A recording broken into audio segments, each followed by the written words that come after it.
Effectivement, très grande journée pour la French Tech. On a à la fois clôturé le French Tech Tremplin. Qu'est-ce que c'est que le French Tech Tremplin? C'est un dispositif national qu'on a adapté et reproduit à La Réunion, qui a permis de proposer un bootcamp de 2 semaines à 14 jeunes porteurs de projets qui ont des idées de start-up innovantes. Et donc, ils ont eu toute une série de formations sur tous les sujets qui sont importants pour pouvoir monter une start-up et la faire décoller.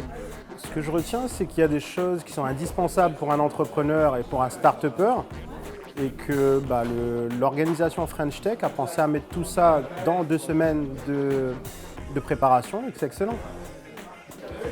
Alors, ce qui a grandi en moi, c'est de meilleures techniques pour collaborer avec les autres, mais aussi mûrir le projet correctement, parce que un projet, ça part d'une idée.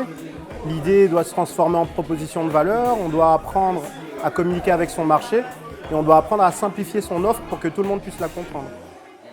J'ai pu bien définir mon projet, j'ai bien pu définir mon discours, je me suis fait beaucoup d'amis, beaucoup de relations avec tous les start-upers. Donc j'ai pu avoir du feedback de professionnels aussi, et ça c'était le meilleur feedback que je pouvais avoir.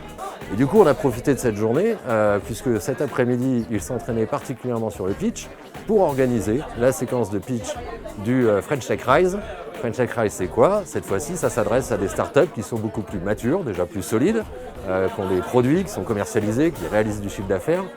Et on a l'opportunité, cette année, pour la première fois, d'envoyer 3 startups réunionnaises pitcher à Paris. On les envoie en l'air à Paris. Elles vont pitcher devant un énorme parterre d'investisseurs et d'institutions. Donc on espère qu'elles reviendront de là avec des intentions de financement. Voilà, donc on a eu, ça a été très bénéfique, parce qu'on a eu 21 candidatures, ce qui est énorme par rapport à tous les autres territoires qu'on connaît. On en a retenu 8 pour venir pitcher aujourd'hui, et sur les 8, il fallait bien en choisir 3.